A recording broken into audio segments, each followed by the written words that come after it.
Bonjour et bienvenue à tous dans ce webinaire appel à projet du mois de mars. On va passer 1 heure ensemble à faire des présentations et une veille des appels à projets du moment, régionaux, nationaux et aussi une deuxième partie sur l'Europe.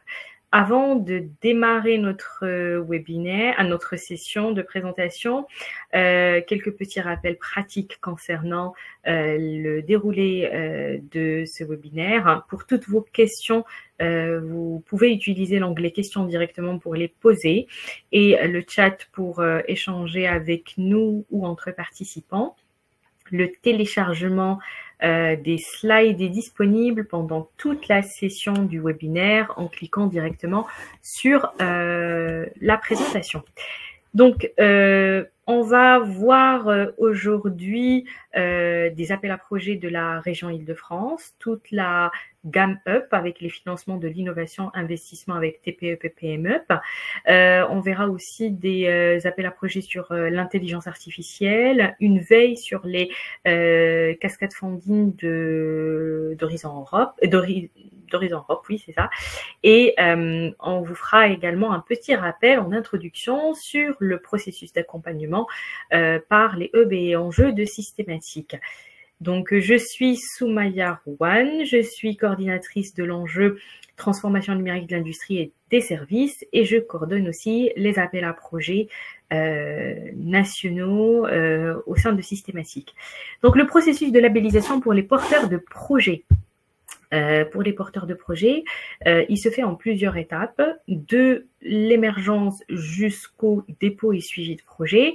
Donc, dès que vous commencez à monter, à avoir cette idée-là de monter de projet, de rechercher des partenaires, on vous accompagne dès le début dans ces étapes de montage, dans la montée en maturité technologique de votre projet, en désignant des experts qui vont évaluer, recommander et expertiser les projets. L'instance au sein de l'association qui a le pouvoir de labellisation est le bureau exécutif.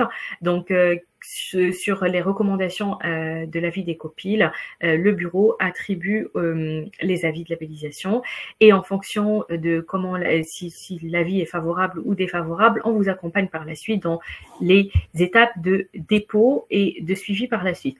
Donc, les 2 premières étapes d'émergence et de maturation du projet se déroule comment concrètement?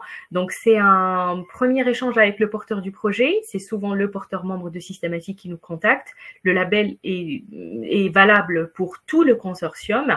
On échange avec vous sur la base d'une note de synthèse, d'une présentation pour vérifier que la thématique ou les thématiques, si le projet est pluridisciplinaire, s'inscrivent bien dans les feuilles de route, dans les axes stratégiques des hubs et des enjeux. On n'exclut pas aussi d'accompagner des projets qui sont sur des disciplines et sur des thématiques hors de notre périmètre, et à ce moment-là, on vous propose toujours d'accompagner autrement en collabilisant votre projet avec d'autres pôle de compétitivité. Donc là, sur la base de cette présentation-là, on va vérifier si le projet correspond bien à l'annexe technique qui est demandée, aux critères qui sont demandés, et on veille aussi au respect de ces critères-là qui vont rendre votre proposition éligible auprès des financeurs par la suite.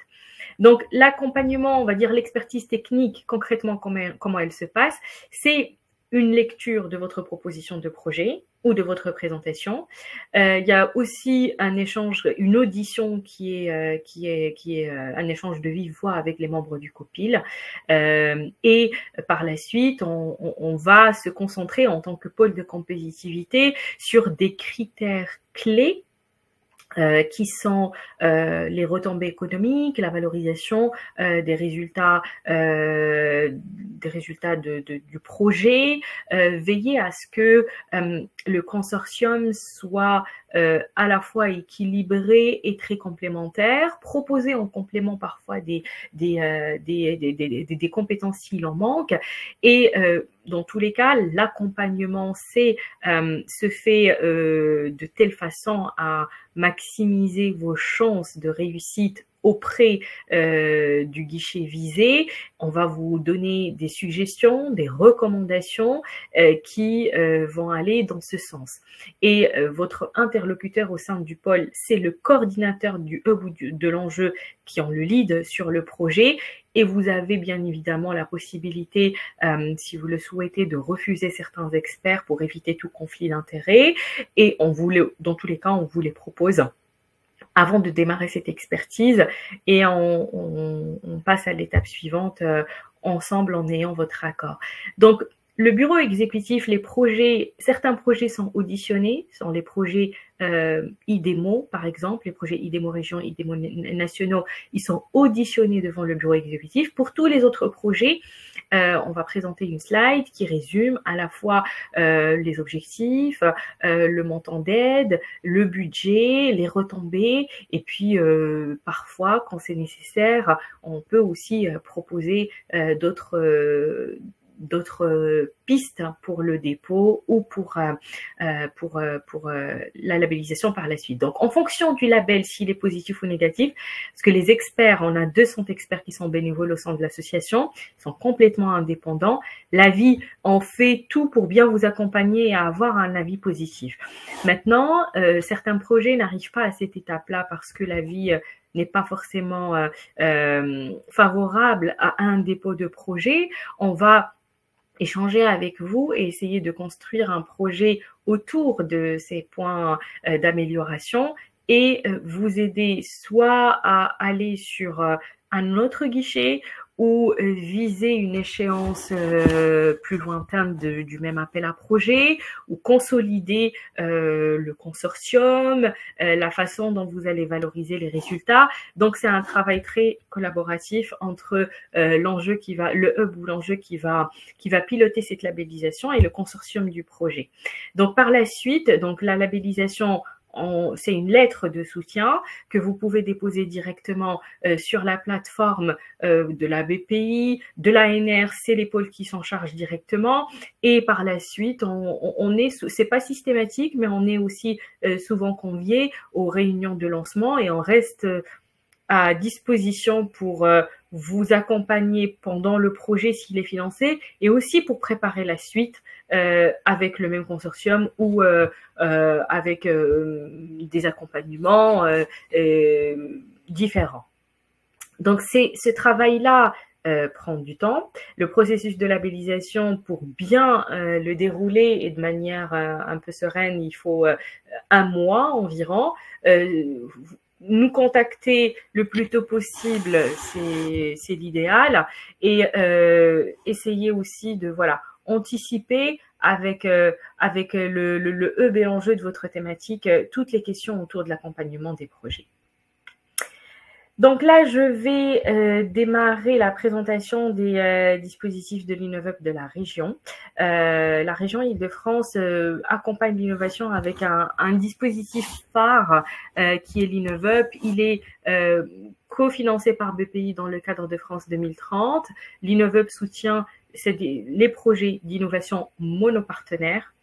Et à toute étape de développement. Donc, l'InnovUp soutient les projets de faisabilité, de prototypage, les projets d'expérimentation. C'est des projets qui, en moyenne, durent 12 mois. Ils peuvent aller jusqu'à 24 mois. La subvention se fait je vais revenir plus en détail sur la slide suivante sur les taux subvention avance remboursable. Mais dans tous les cas, la limite de la subvention, elle est de 500 000 euros, pardon, et l'avance remboursable peut aller jusqu'à 3 millions d'euros.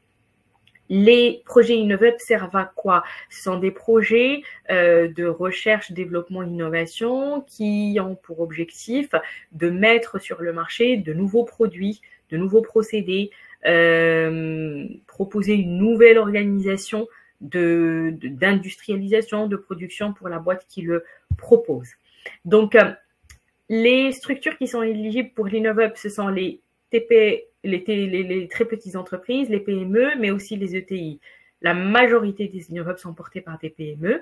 Donc, il faut une structure qui est basée sur le territoire francilien, avec des retombées sur la région.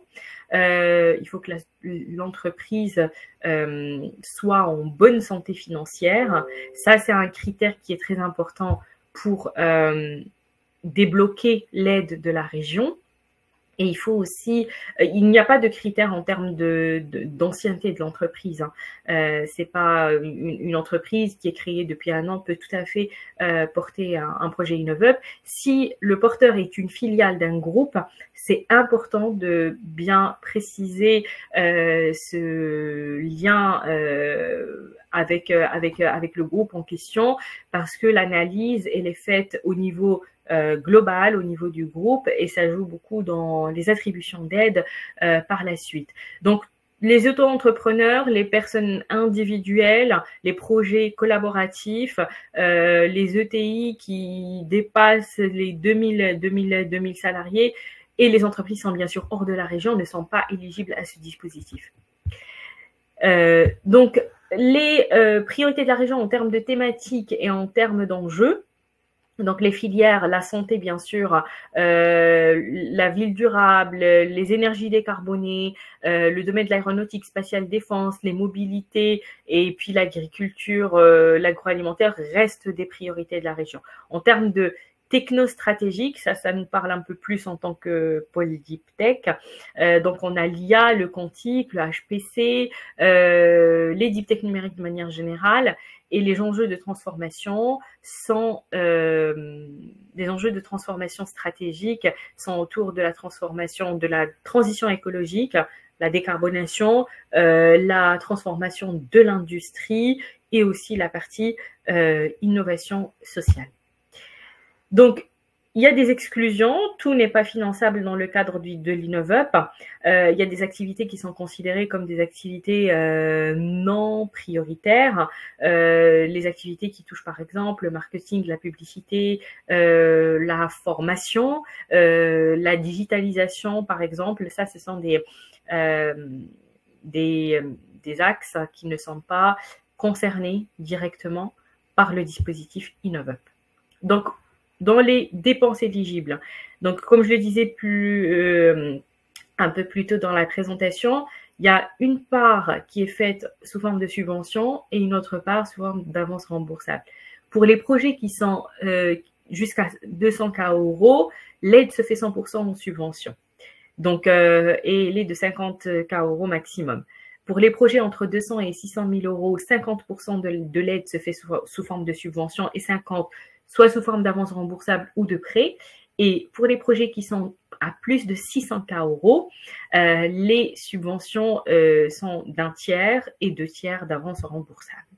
Les dépenses qui sont éligibles, ce sont des dépenses classiques d'un projet de recherche, de développement. Donc, ça peut être des ETP, ça peut être de la sous-traitance, mais il faut que la sous-traitance soit limitée à 30% du budget global du projet.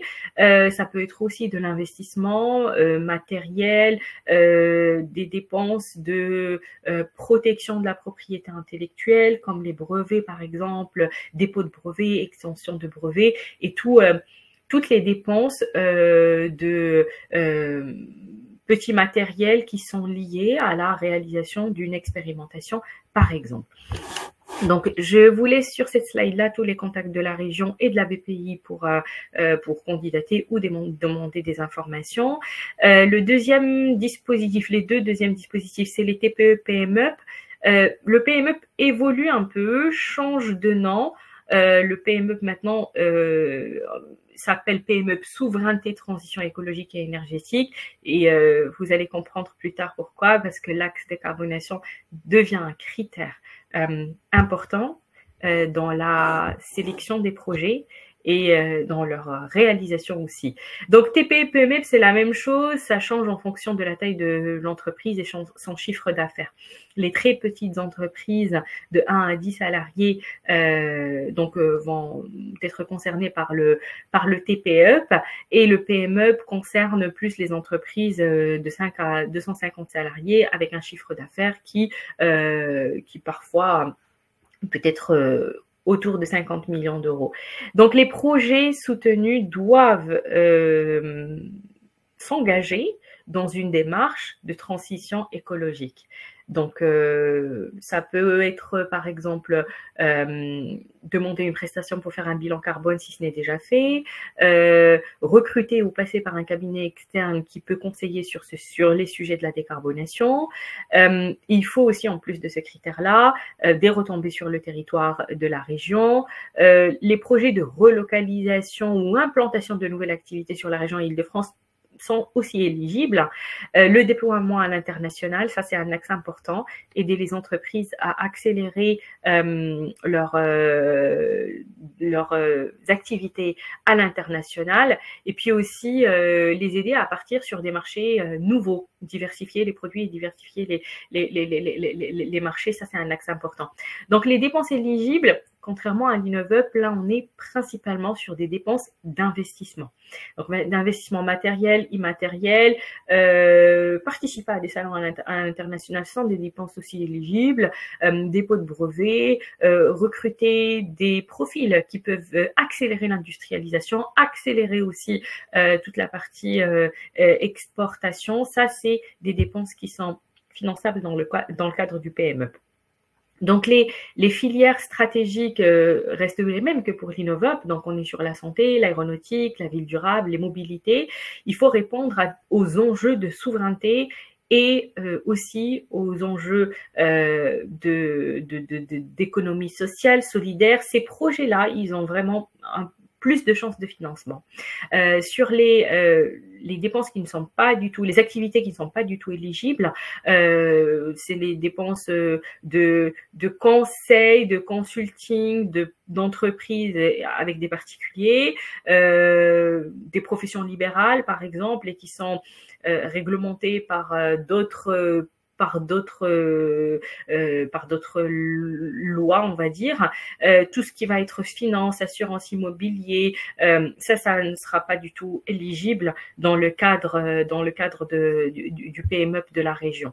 Donc là, les financements, ils peuvent aller jusqu'à ils sont de 55 millions d'euros, 55 000 euros, pardon, d'euros pour les TPE maximum, et ils peuvent aller jusqu'à 82 500 euros pour les projets en zone de reconquête économique. Le PMUp, il est de 250 000 euros avec un maximum de 375 000 euros.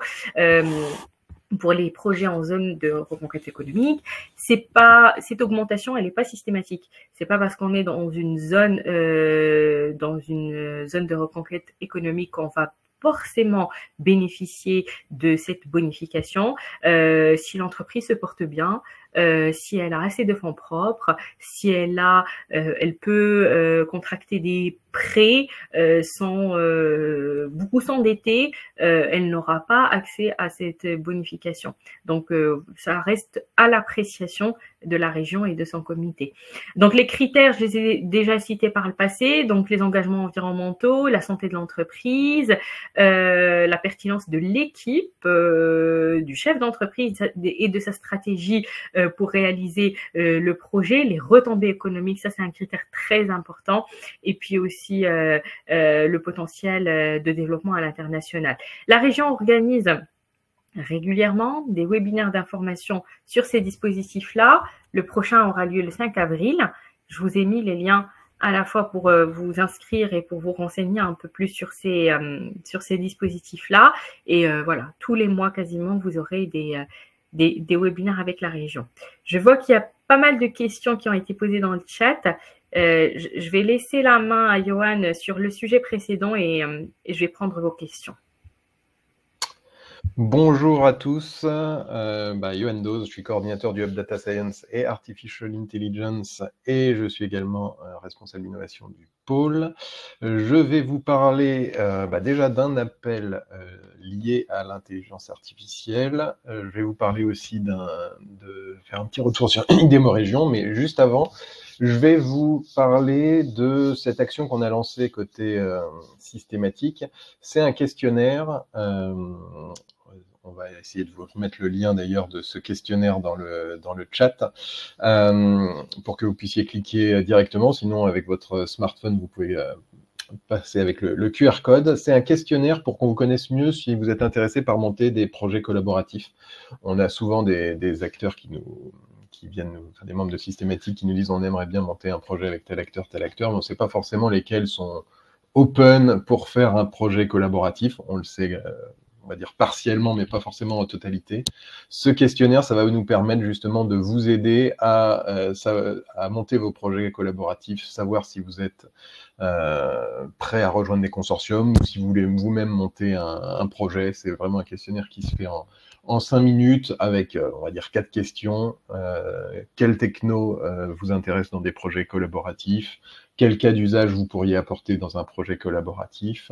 Est-ce que vous avez une idée de projet ou est-ce que vous voulez juste rejoindre un consortium qui serait en train de se monter? Et éventuellement, quel partenaire pourrait compléter des consortiums que vous pourriez vouloir monter?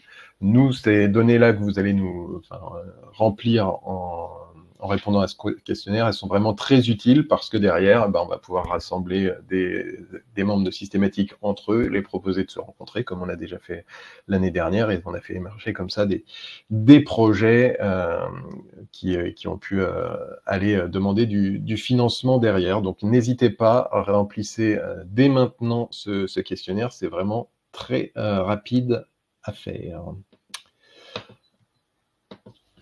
Maintenant que j'ai parlé de ce questionnaire, et je vous invite donc à y répondre, le sujet des thématiques spécifiques en intelligence artificielle, c'est un appel à projet ANR qui vient chaque année maintenant, qui est là pour pour proposer à des acteurs de l'IA de travailler avec des acteurs d'autres domaines que l'intelligence artificielle, parce que l'intelligence artificielle va irriguer de nombreux métiers. Et l'année dernière, on avait eu sur la cyber et l'IA, sur les drones et l'IA, des sujets comme ça.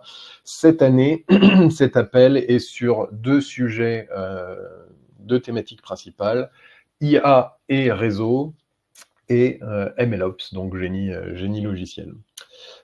C'est un appel ANR, donc avec plutôt des projets amont, ça peut être uniquement des académiques ou des académiques avec des entreprises. C'est des projets plutôt longs, puisque c'est plutôt plutôt assez amont, des projets de 36 à 48 mois, avec des budgets d'environ 600 kg € par projet, et un budget total de 6 millions d'euros sur cet appel. Quand je dis des projets de 600 kg €, c'est l'aide, hein, donc c'est des projets à un peu plus d'1 million. Ça se clôt le 26 avril 2024, donc c'est now or never pour se pencher sur le sujet. Et je vais vous détailler un tout petit peu plus les thématiques de ces appels, enfin de ces 2 sous-volets. Intelligence artificielle pour les futurs réseaux. Là, comme je le disais, il y a de plus en plus d'IA dans les réseaux de communication. Donc là, c'est vraiment, on essaye d'inclure des algorithmes, c'est le côté temps réel qui permet d'intégrer ça dans les réseaux de communication. Et donc, on intègre ça dans les différentes couches pour optimiser la gestion des ressources radio, pour mieux prédire la qualité de service. En tout cas, l'IA peut être un peu partout dans les différentes couches. Et l'idée, c'est de résoudre les problèmes justement de ces différentes couches du réseau, depuis la transmission physique jusqu'aux applications. Une des thématiques qui est citée, c'est l'optimisation des ressources et des fonctions du réseau liées à l'IA. Et comme je le disais en préambule, l'idée, c'est vraiment d'avoir au sein de ces projets collaboratifs la communauté IA qui est vraiment aux côtés de la communauté des télécommunications. C'est pas juste des acteurs de l'IA qui répondent, c'est pas juste des acteurs télécoms qui répondent, c'est un consortium qui fait se retrouver les 2 communautés pour avoir un projet vraiment pluridisciplinaire. Je passe maintenant au sous-volet MLOps, Machine Learning Operations, génie logiciel pour l'intelligence artificielle. Donc, en gros, une fois qu'on a dit MLOps, je pense qu'on a un peu tout dit, mais c'est parce qu'en gros, quand on fait de l'IA, il faut inclure des algos d'IA il faut développer des modèles d'IA et les mettre en œuvre. C'est d'un côté le développement des modèles d'IA sont plutôt bien gérés par les membres de Systématique. On a beaucoup de projets sur ce développement de modèles d'IA, mais la mise en œuvre, c'est un deuxième sujet. Il ne faut pas oublier cette partie mise en œuvre, et on aura de l'IA dans les différents systèmes que si ces deux phases sont bien gérées. Donc là, on suppose que le développement du modèle d'IA est fait, on se penche sur cette mise en œuvre en produisant de nouvelles théories, des méthodes et techniques du génie logiciel qu'on adapte pour le machine learning. Ça permettra d'améliorer les développements en IA, leur reproductibilité, la pérennisation et la mutualisation de tout ça. L'idée, c'est d'améliorer les processus de conception de ces systèmes d'IA en intégrant au cours de leur élaboration des principes d'ingénierie du logiciel, comme l'intégration continue, le déploiement continu, par exemple. L'idée, c'est de permettre de mesurer la performance, détecter les dérives de données, améliorer la performance des modèles une fois qu'on l'a mesuré, faciliter la réutilisabilité et maintenir les logiciels. Comme pour l'autre sous-volet, on a des acteurs d'IA qui se penchent déjà sur le MLOps. C'est plutôt un sujet qui a été bien saisi par les acteurs, au moins certains acteurs. Il n'empêche, ce qui est attendu dans cet appel, c'est vraiment, là aussi, d'avoir les deux communautés qui vont se retrouver, la communauté IA et la communauté génie logiciel, pour avoir un projet pluridisciplinaire. Si vous êtes intéressé par cet appel, alors j'ai un membre qui a le sens du timing parce qu'il participe pas, je pense que c'est un hasard, mais il m'a envoyé il y a 3 minutes, j'étais en train de le lire pendant que je vous parlais, une demande. Il recherche un académique pour répondre à ses côtés sur cet appel. Donc on a des acteurs PME là qui se mettent en marche pour répondre sur cette partie MLOps. Si vous êtes un académique intéressé par ce sujet, ça peut les intéresser, donc n'hésitez pas à me contacter et je vous mettrai en relation. Voilà pour cet appel à projet TSIA financé par l'ANR, et à peu près aux mêmes dates, on en a déjà parlé le mois dernier, l'appel à projet IDEMO régionalisé. Je reviens sur cet appel parce que pour moi c'est un petit peu le mystère de l'IDEMO régionalisé, c'est qu'on n'a pas tant de candidatures que ça sur cet appel, alors que j'ai l'impression que sur le papier, on devrait avoir des tonnes et des tonnes de candidatures. Donc je reviens sur cet appel vraiment pour vous pointer l'opportunité qu'il peut y avoir sur cet appel. Je vous fais juste, alors là c'était le positionnement par rapport aux autres appels, mais je vais insister sur cette slide-là, sur le format IDEMO régionalisé. Et j'insisterai sur les avantages ensuite. C'est un appel à projet donc collaboratif, cofinancé région et État. Et l'idée, c'est de rassembler 3 à 5 partenaires, dont au moins une PME ETI, une autre entreprise qui peut être un grand groupe ou une PME ETI, et un académique, sur une durée de 24 à 60 mois, pour un budget de 1 à 4 millions d'euros. Les partenariats, les consortiums doivent être soit intra-régionaux, ce qui facilite grandement le passage et les chances de financement, mais ils peuvent être éventuellement interrégionaux. Et la prochaine relève a lieu le 24 avril 2024, donc dans un peu plus d'1 mois. Et les taux de subvention, là vous voyez dans le tableau que ça peut aller jusqu'à 55% de subvention, et j'insiste bien sur le terme subvention, c'est qu'on a beaucoup de membres qui se plaignent qu'il y a beaucoup d'appels maintenant qui contiennent de l'avance remboursable. Ce n'est pas le cas du IDEMO régionalisé, c'est uniquement de la subvention. Donc là les 55% pour les petites entreprises, c'est 100% subvention. Pourquoi j'insiste sur cet appel? Il a ses petits défauts, c'est-à-dire le délai pour obtenir le financement est un petit peu longuet. Le temps que tout le monde se mette d'accord entre État et région, ça prend du temps, je vous le cache pas. Il faut pas faut attendre le financement dans 3 ou 4 mois. Ça, c'est le côté négatif. L'autre côté négatif, c'est ce côté intra-régional qui est un petit peu imposé, même si on arrive à financer quelques projets interrégionaux, c'est plus compliqué. Par contre, une fois qu'on a réussi à se rentrer dans ce cadre de projets intra-régionaux, le taux de subvention est vraiment intéressant, et 2, les chances de financement sont vraiment énormes. Sur les 2 derniers appels, je crois qu'on a du 100% de projets systématiques qui sont passés, ou en tout cas pas loin. Enfin, en tout cas, une fois que le projet est labellisé par systématique, on a énormément de chances d'être financé. Donc, j'attire votre attention sur le fait que, les précédents calls étaient super, il y avait énormément de chances d'être financés. 2, on n'a pas reçu 50 000 propositions pour ce call-là. Donc, voilà, à mon avis, si jamais vous cherchez un bon lieu pour faire financer vos projets, ça peut être le bon endroit.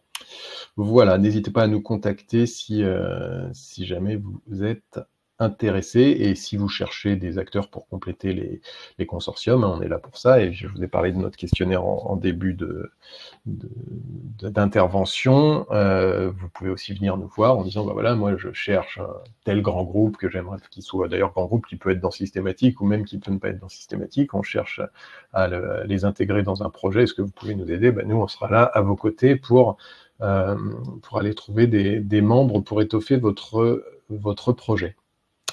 Je ne suis pas revenu sur les thématiques du IDEMO Région, mais c'est les thématiques classiques de la région. Donc IA, quantique, cyber, ça sera très très bien vu, décarbo et écologie, économie numérique, évidemment aussi. Il y a plein d'autres thématiques, industrie, ville, etc. Enfin, la plupart des thématiques systématiques rentrent dans cet appel. Voilà, je passe rapidement sur ces slides-là. N'hésitez pas à nous contacter sur cet appel et sur les différents appels. Et je laisse la place à Léo Benedetti qui va nous parler des projets européens. Merci Johan. Bonjour à tous, Léo Benedetti, chargé de projet européen chez Systématique. Comme d'habitude, je vais essayer en une dizaine de minutes de vous présenter les open calls en cascade funding qui sont ouverts et qui ont des dates limites au printemps 2024, donc avril, mai.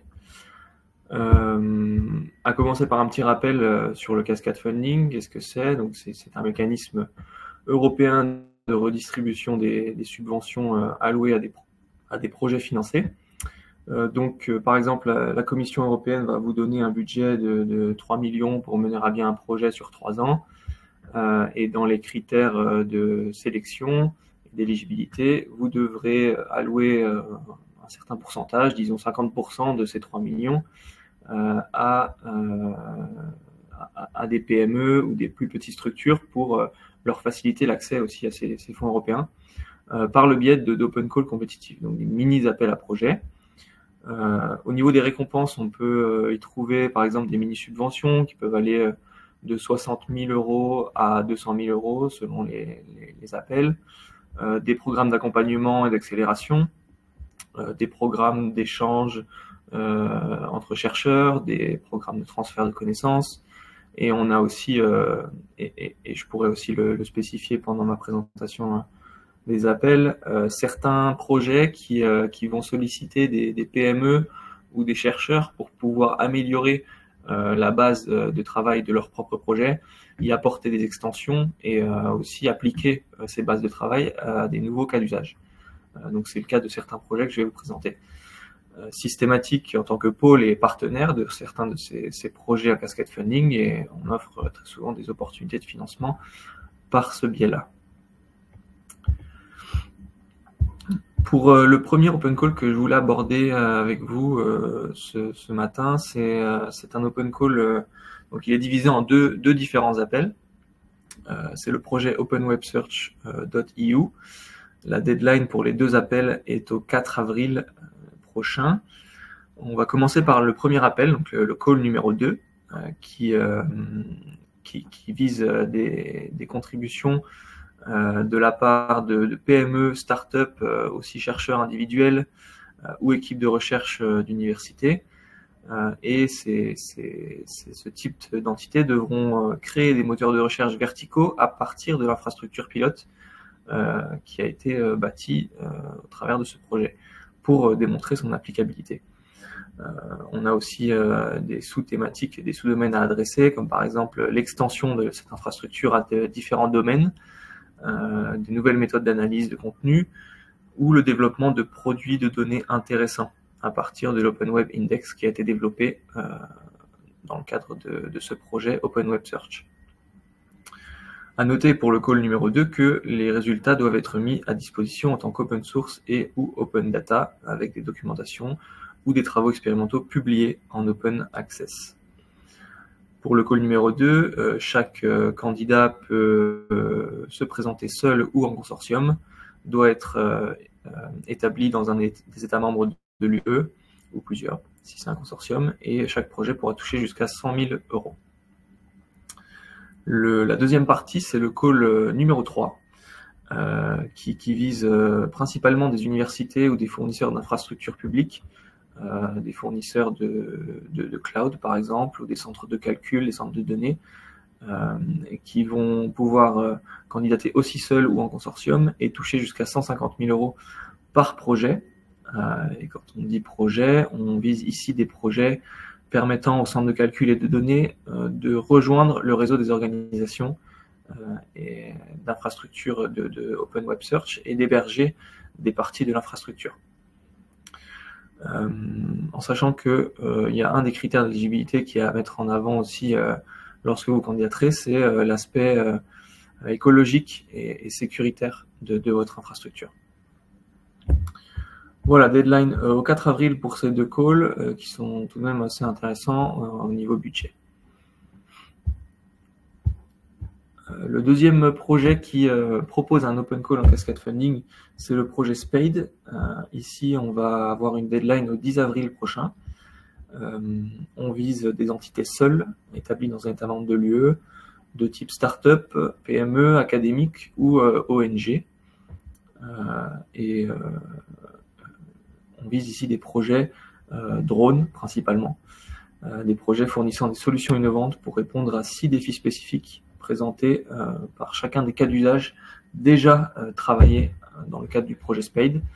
Au niveau des défis spécifiques, on a la cartographie aérienne, on a le traitement d'outils machine learning dans le cloud, on a la cartographie et l'inventaire sous canopée pour les environnements forestiers, on a l'intégration de capteurs de bétail, de données de pointe et du Spade Livestock Cloud. On a la communication et la navigation d'essaims de drones. Et pour finir, des solutions de transfert de données efficaces et en temps réel de type open source, matériel ou logiciel. En sachant qu'ici, on vise des projets à assez haut TRL, donc proche de la commercialisation, je dirais TRL à partir de TRL 6, et les projets devront durer 6 mois. Voilà, je ne sais pas si je l'ai dit, mais je le répète cas échéant. Budget jusqu'à 60 000 € par bénéficiaire. Troisième initiative européenne qui va venir redistribuer des fonds, c'est le projet standICT.EU 2026. Alors ici, on est dans le domaine de la normalisation, de la création de standards et de normes européennes, dans le domaine des technologies de l'information et de la communication en général. On va couvrir vraiment tous les hubs et enjeux systématiques à ce niveau-là. Au niveau des porteurs visés, on est sur des représentants de PME et des académiques européens ayant une solide expérience vis-à-vis de la création de normes et de standards. Chaque contributeur pourra toucher jusqu'à 10 000 € par contribution, en sachant qu'il y a 3 types de contributions qui peuvent être financées dans le cadre de ces appels. C'est le 4e appel et il y en aura d'autres d'ici à 2026. Pour les 3 types de contributions, contribution à long terme de 6 mois, chaque contributeur pourra toucher jusqu'à 10 000 €.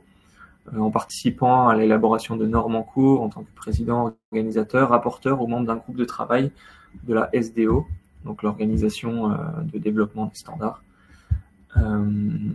Contribution à court terme de 3 mois qui peut aller jusqu'à 5 000 €, en participant à la documentation sur les normes, par exemple une liaison avec des groupes de travail, des commentaires sur les projets, participation à différentes réunions, en payant des frais d'adhésion ou d'inscription, qui peuvent aussi être pris en charge par ce financement. Et enfin, les contributions ponctuelles qui vont durer 3 mois et qui pourront permettre aux contributeurs de toucher jusqu'à 3 000 € pour le soutien et assurer la participation à des ateliers ou à des événements en tant que participant, observateur ou présentateur. Voilà pour celui-ci. Ensuite, on a un appel à projet sous le projet Nebulous qui aura une deadline au 17 avril.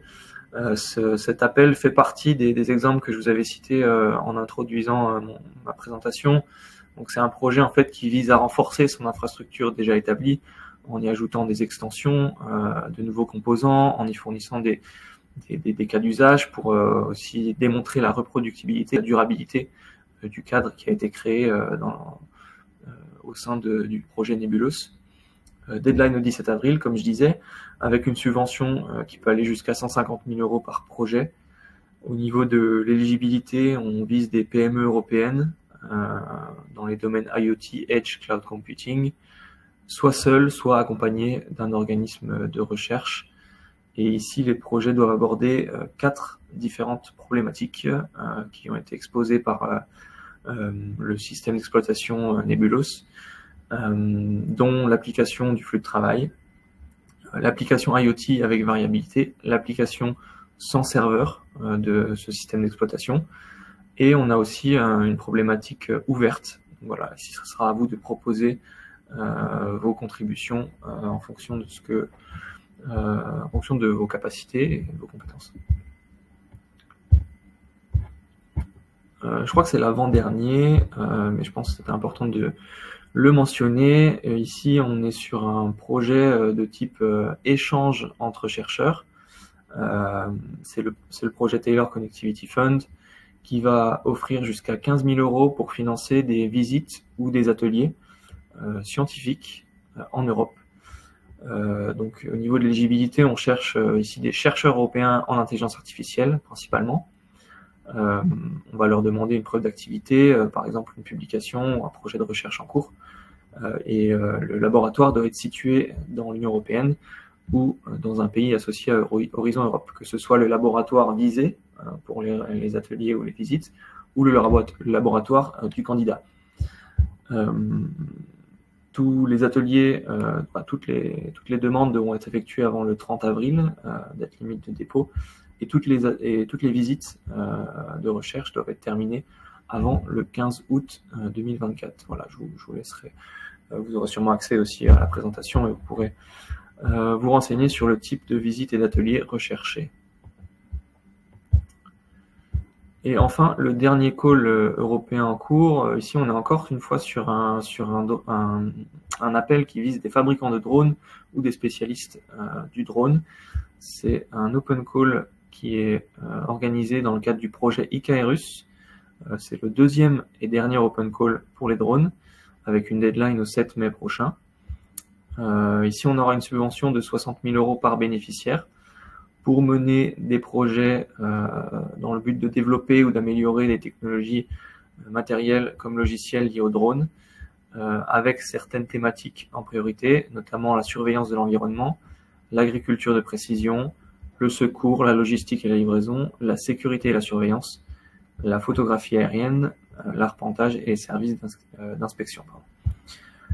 On peut aussi proposer des initiatives pour contribuer à l'élaboration de nouvelles normes et de réglementations pour une utilisation sûre et responsable des technologies liées aux drones.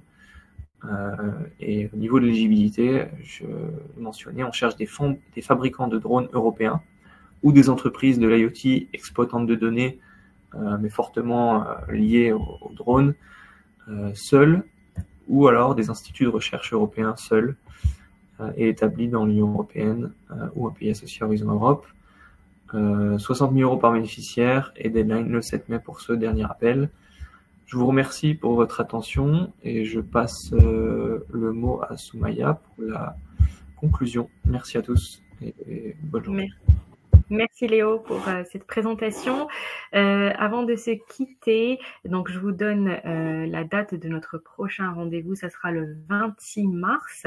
On fera un webinaire appel à projet Interpol animé par la région Île-de-France sur 2 appels, le Sésame Filière et les grands lieux d'innovation qui ont une date de relève courant du mois de juin. Donc pour toutes vos demandes et d'accompagnement et de labellisation, vous pouvez nous contacter sur l'adresse dépôt-projet@systématique. Et pour toute demande d'information, renseignements sur les appels à projets nationaux ou Europe, vous avez les 2 adresses Innovation et Europe. Merci beaucoup pour votre participation et je vous dis à bientôt le 26 mars. Au revoir.